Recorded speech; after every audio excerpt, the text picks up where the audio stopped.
Hello friends. तो अब तक हमने जाना कि कैसे सिर्फ एक वेबसाइट के नाम से एक अटैकर, एक हैकर या एथिकल हैकर मैक्सिमम वे में इंफॉर्मेशन को कलेक्ट कर सकता है। यहाँ तक कि आपका name, telephone number, email IDs और भी बहुत कुछ। और ये सारी चीज़ें जो मैक्सिमम इस्तेमाल की जाती हैं वो किसी भी वेबसाइट के सर्वे के तौर पे भी इस्तेमाल कर सकते हैं बहुत सारे पर्सन। लेकिन अगर आप गलत तरीके से इस्तेमाल करेंगे तो दोस्तों ये एथिकल ना होके सिर्फ इलीगल हैकिंग हो जाएगा। दैट मीन्स हम कह सकते हैं कि ब्लैक हैट वाला वर्क हो जाएगा। तो आपसे रिक्वेस्ट है कि आप इसका गलत इस्तेमाल ना करें। अब तक जो था नॉर्मल, अब इसके बाद हम सीखेंगे कि वेबसाइट्स को ऑफलाइन में कॉपी कैसे किया जाता है। दोस्तों ये इसका जो इस्तेमाल होता था वो वेबसाइट के अंदर कमियों को देखने के लिए ऑफलाइन मोड में सेव करके जो वेबसाइट मेकर्स हैं वो इस्तेमाल करते थे कि उसके अंदर अगर कुछ भी कमियां हैं तो उनका हमें पता चल जाएगा। लेकिन एक अटैकर इस अगर एक अटैकर है तो वो इसका गलत इस्तेमाल कर सकता है। और आप सभी से रिक्वेस्ट है कि आप इन चीज़ों का इस्तेमाल गलत तरीके से ना करें। किसी भी वेबसाइट को कॉपी करना और उसका कंटेंट्स में बदलाव करना ये इलीगल है। तो मैं दोबारा से यही कहूँगा कि आप इसका गलत तरीके से इस्तेमाल ना करें तो ज़्यादा बेहतर रहेगा। तो दोस्तों हम जानते हैं कि वेबसाइट्स को कॉपी ऑफलाइन मोड में कैसे किया जाता है। तो एक सॉफ्टवेयर है, ये आपको नेट से आसानी से मिल जाएगा ST-Track के नाम से। तो मैं इसे चला देता हूँ। दोस्तों इसका जो मेन पर्पज़ है वो है वेबसाइट्स को ऑफलाइन मोड में कॉपी करना। तो थोड़ा सा टाइम लग रहा है उसके लिए। ओके फ्रेंड्स, तो देखिए जैसा कि यहाँ पे दिखा रहा है, वेलकम टू ST-Track वेबसाइट कॉपियर्स। तो वेबसाइट्स को कॉपी करने के लिए इसका इस्तेमाल किया जाता है। मैंने यहाँ पे नेक्स्ट किया। प्रोजेक्ट का नेम जो भी आप देना चाहें, जिस भी टॉपिक से वो रिलेटेड है वो आप टॉपिक दे सकते हैं। मैंने यहाँ पे क्वालिटी प्लस डाला है, कोई भी नाम आप दे सकते हैं अपनी ज़रूरत के हिसाब से। एंड ये है लोकेशन। दोस्तों यहाँ पे जो आप कॉपी हुई वेबसाइट को कंप्यूटर में जहाँ भी सेव करना चाहते हैं वो आप यहाँ से सिलेक्ट कर सकते हैं। तो इसमें ऑलरेडी दिखा रहा है सी के अंदर माई वेबसाइट नेम से एक फोल्डर है, वहाँ पे ये चीज़ें सेव हो जाएंगी। उसके बाद मैंने नेक्स्ट किया। नेक्स्ट करने के बाद एक्शन डाउनलोड वेबसाइट्स। उसके बाद है ऐड URL। यहाँ पे जो भी वेबसाइट आप कॉपी करना चाहते हैं उसका URL लिख सकते हैं। URL यानी कि कंप्लीट एड्रेस। मैंने यहाँ पे लिखा। दोस्तों ये जो वेबसाइट है ये पर्सनल वेबसाइट है, तो ये ऑन वेबसाइट है। दैट मीन्स किसी और की वेबसाइट्स को हम कॉपी नहीं कर रहे हैं। सेम वेबसाइट है तो उसे हम खुद कॉपी करके देख लेते हैं। ये मेरे फ्रेंड की एक वेबसाइट है तो मैं उसे कॉपी कर रहा हूँ। दैन यहाँ पे सेट ऑप्शंस। सेट ऑप्शंस में दोस्तों ये आपको दिखाएगा कि किस ऑप्शन का इस्तेमाल, कौन सी चीज़ें कॉपी होनी चाहिए, कौन सी नहीं होनी चाहिए। तो देखिए यहाँ पे GIF JPG फाइलें हैं, जिप है, MOV मूवी फाइल्स, ये सारी फाइलें कॉपी करेगा। इसमें बहुत सारी लिमिटेशंस वगैरह हैं।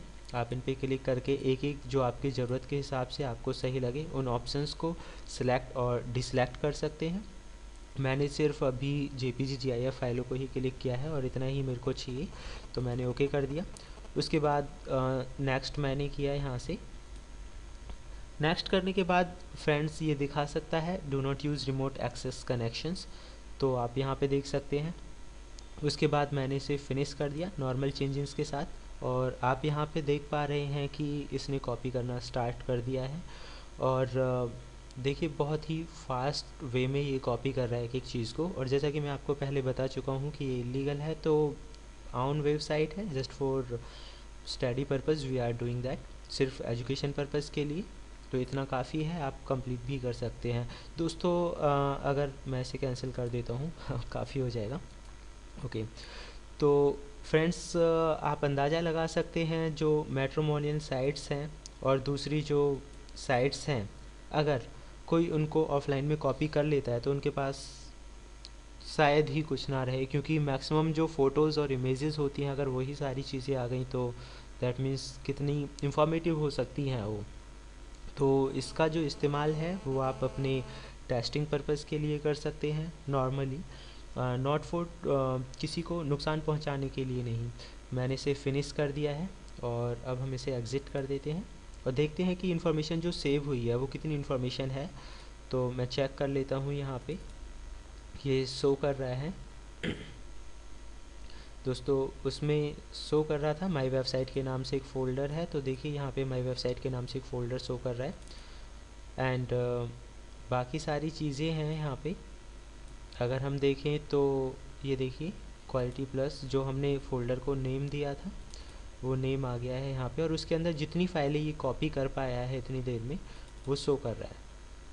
तो यहाँ पे देखिए रेफरेंस है, ये सारी फाइल एंड फोल्डर। आप अंदाज़ा लगा सकते हैं कि अगर इतनी देर में इतने डेटा को ये कॉपी कर सकता है, photos, logo and feeds, comments and more, तो इस बात का अंदाज़ा आप लगा सकते हैं कि वेबसाइट्स को पूरे ऑफलाइन में यानी कि A to Z सारे कंटेंट्स को ये कॉपी कर लेगा।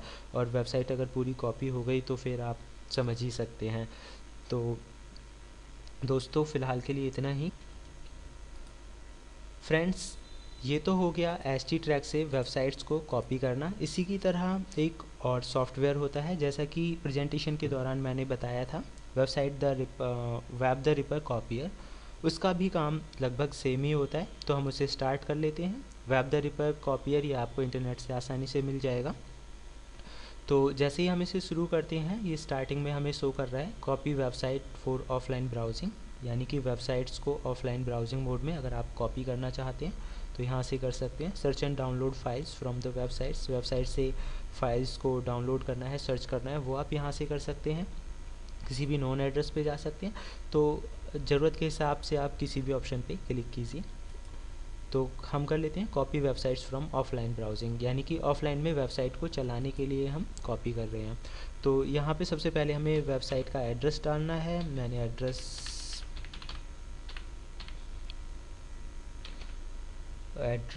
को टाइप कर दिया है। उसके बाद हमें नेक्स्ट करना है। देन सेम थिंग्स जैसा कि हमने अभी तक किया था, वो ही फ़िल्टर्स वगैरह आप यहाँ पे डिस्क्रिप्शन है, URL फ़िल्टर है, वो सारी चीज़ें कर सकते हैं। फिर मैंने नेक्स्ट किया। नेक्स्ट करने के बाद अगर आपको कोई भी चीज़ें ऐड या रिमूव करनी है, एडिट, कुछ बदलाव करने हैं वेबसाइट्स के अंदर, किस तरह की फ़ाइलों को वो कॉपी करे ना करे, तो सारी चीज़ें आप यहाँ से कर सकते हैं। यहाँ पे शो कर रहा है HTML, audio, video, MP3, JPG, सारी फाइल्स यहाँ पे शो कर रहे हैं। देन नेक्स्ट, और ये डायरेक्टरी शो कर रहा है कि आपकी जो फाइल है वो कहाँ पे सेव होगी। ये इसकी सेटिंग्स हैं, मिररिंग कैपेसिटीज़ हैं, कुकीज़ को करे या ना करे, प्राइवेसी है, एडवांस। तो दोस्तों आप अपनी ज़रूरत के हिसाब से इसमें ऑप्शंस को, जस्ट लाइक द लास्ट हमारा जो प्रैक्टिकल था उसकी ज़रूरत के हिसाब से आप कॉपीज़ सेव कर सकते हैं, इंफॉर्मेशंस को सेलेक्ट डिसलेक्ट कर सकते हैं। उसके बाद है रन नाउ, और जैसे ही हम इसे रन नाउ करेंगे द सेम प्रोसेस, ये भी सेव, आप प्रोजेक्ट को कहाँ पे सेव करना चाहते हैं कोई भी नेम देकर, वो आप नेम दे दीजिए कुछ भी, जिस नेम से आप वेबसाइट को सेव करना चाहते हैं। तो मैंने यहाँ पे एक नेम प्लेस कर दिया है, just expert hackers and save. उसके बाद ये जो प्रोसेस है वो डायरेक्टरी में रनिंग करना स्टार्ट हो जाएगा। एंड फ्रेंड्स आप देख सकते हैं कनेक्शंस 1 2 3, और इससे आगे आप समझ ही सकते हैं कि ये क्या क्या चीज़ें करेगा। सो फ्रेंड्स फ़िलहाल के लिए इतना ही, बाकी मिलते हैं नेक्स्ट टॉपिक में। फ्रेंड्स ये था वेबसाइट फुटप्रिंटिंग का हमारा टॉपिक, प्रैक्टिकल टॉपिक, जिसमें आपने सीखा कि वेबसाइट से कैसे एक अटैकर या कोई भी एथिकल हैकर मैक्सिमम इंफॉर्मेशन को कलेक्ट करता है।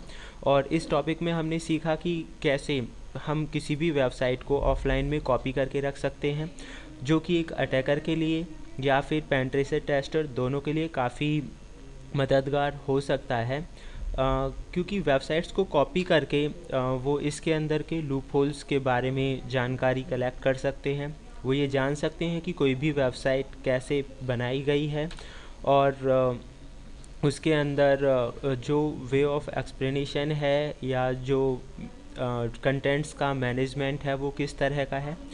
ये काफ़ी हेल्पफुल नॉलेज है। फ्रेंड्स अगर ये वीडियोज़ आपको पसंद आ रहे हैं तो जुड़े रहिए, और हमें लाइक और सब्सक्राइब करना ना भूलें हमारे YouTube channel hacking in Hindi. Good bye.